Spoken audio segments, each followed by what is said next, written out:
한낮에도 선선한 가을은 강아지들에게 있어서도 더할 나위 없는 산책하기 좋은 계절인데요. 무릎 관절이 약한 강아지라면 갑작스런 야외 활동으로 슬개골 탈구 증상이 보이기도 하는데요. 이번 시간은 강아지들에게 흔히 나타나는 질환 중 하나인 슬개골 탈구에 대해 보호자님들이 궁금해하는 것들을 알아보도록 하겠습니다. 슬개골이라는 이름이 좀 생소할 수도 있는데 사람으로 비유하자면 무릎뼈를 슬개골이라고 하는데요. 대퇴골 끝단에 움푹 패인 고랑이에 얹어져 있는 작은 뼈로서 대퇴 근육의 움직임을 보조해주고 힘의 전달을 효율적으로 유지시켜주는 역할을 담당하고 있습니다. 일반적인 다른 뼈의 구조와는 달리 근육과 힘줄로만 연결되어 있는 형태로 다른 뼈에 인대나 관절로 연결되어 있지 않은 구조입니다. 여러 가지 슬개골 탈구의 원인이 있지만 우리나라 반려견에서 발생하는 슬개골 탈구의 가장 대표적인 원인은 미끄러운 바닥 환경이 가장 크다고 볼 수 있습니다. 앞서 말씀드린 슬개골의 해부학적인 특성으로 인해 미끄러운 바닥에서 방향 전환을 하거나 점프를 하거나 미끄러지면서 발생하는 충격들이 누적되면서 슬개골 탈구가 진행되는 것이죠. 이외에는 선천적으로 골격의 변형으로 발생된 선천성 탈구, 혹은 큰 충격이나 외상으로 발생하는 외상성 탈구로 분류할 수 있습니다. 슬개골 탈구는 주로 소형견들에서 많이 발생하는 질환인데요. 이 슬개골이 안쪽으로 빠지면 내측 탈구, 슬개골이 바깥쪽으로 빠지면 외측 탈구, 또 양쪽으로 빠지는 양측성 탈구로 나눌 수 있습니다. 그리고 슬개골의 탈구의 정도를 4개의 단계로 분류할 수 있는데요. 1단계는 신체 검사 시 손으로 살짝 밀면 슬개골이 흔들리거나 가볍게 빠지지만 스스로 빠지지는 않는 단계.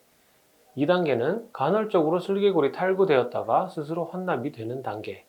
3단계는 평소 탈구되어 있는 상태로 손으로 넣으면 다시 환납이 되는 단계. 4단계는 슬개골이 탈구된 채로 굳어버려서 외력으로도 환납이 되지 않는 단계를 말합니다. 물론 엑스레이나 다른 검사도 필요하지만 신체 검사를 통해 수의사가 손으로 직접 만져보면서 진단하는 주관적인 판단이 중요한 부분이 되기도 합니다. 보호자분들이 우리 아이들의 다리에 불편함이 있는지 알아볼 수 있는 몇 가지 팁을 알려드리자면 첫 번째, 평소 우리 강아지들을 안을 때 뒷다리에서 뚝뚝거리는 소리가 손에 느껴지신다면 슬개골 탈구를 의심해 보아야 합니다. 그리고 두 번째, 아이들이 미끄러운 곳을 갑자기 피하거나 평상시에 올라오던 것을 못 올라오고 망설일 때. 세 번째, 걷다가 간헐적으로 한쪽 다리를 들거나 혹은 엉덩이 쪽을 살짝 만졌을 때 순간적으로 아이가 소리를 지르거나 민감하게 반응할 때. 그리고 네 번째, 산책을 할 때 평소보다 걷지 않으려고 하고 많이 힘들어 할 때.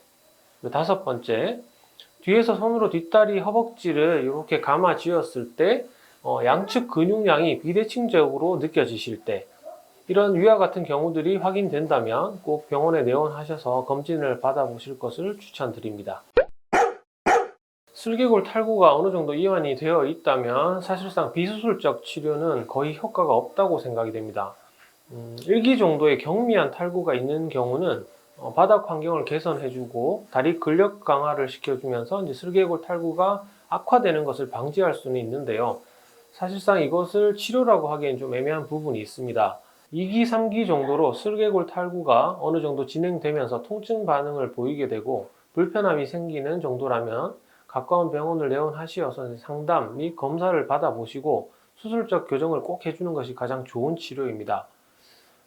예를 들어서 아주 노령이거나 종양과 같은 기저질환이 있어서 마취가 힘든 정도의 아이들 같은 경우 불가피하게 비수술적 치료, 즉 관절낭 주사, 진통소염 처치, 재활치료 등과 같은 보존적 치료로 관리를 하는 경우도 있습니다. 네, 슬개골 탈구 수술 후 아이 상태에 따라 여러 가지 재활치료를 병행할 수 있는데요. 병원에서 진행하는 재활치료로는 수중 러닝머신, 그리고 레이저 치료, 냉각 치료, 한방 재활치료, 운동 재활치료 등이 있습니다. 이외에 이제 보호자분들이 집에서 아이들과 할 수 있는 재활로는 함께 운동을 해주시는 것이 가장 좋은 방법이라고 생각이 됩니다. 수술 후 어느 정도 관절이 안정이 되었다면 함께 가벼운 산책을 하면서 걷는 것만으로도 좋은 재활 운동이 될 수 있고요. 집안에서 할 수 있는 재활로는 이제 아이들과 놀아주는 것, 미끄럽지 않은 바닥에서 아이들과 가벼운 공놀이를 한다든지 혹은 노즈워크 장난감을 이용하거나 터그놀이 같은 것을 해주는 것도 근력 강화에 아주 큰 도움이 될 수 있습니다. 요즘 조금만 검색해 보시면 아주 많은 관절 영양제, 보조제들이 나오는데요. 슬개골 탈구는 지극히 해부학적인 문제, 즉 아주 조그만 슬개골이라는 뼈가 물리적으로 위치가 변화해서 발생하는 문제로서 탈구가 되어 있는 상태에서 아무리 영양제를 먹는다 하더라도 이 탈구가 절대로 교정되지는 않습니다. 2기, 3기 이상의 슬개골 탈구 소견이 확인된다면 수술적 교정을 한 후에 보조적으로 이제 영양제를 적용해 주시는 것이 도움이 될 수 있습니다. 슬개골 탈구 예방법 중 가장 중요한 부분이 환경 개선입니다. 우리나라의 경우 이제 실내 환경에서 생활하는 반려견에서 슬개골 탈구가 가장 많이 발생을 하죠.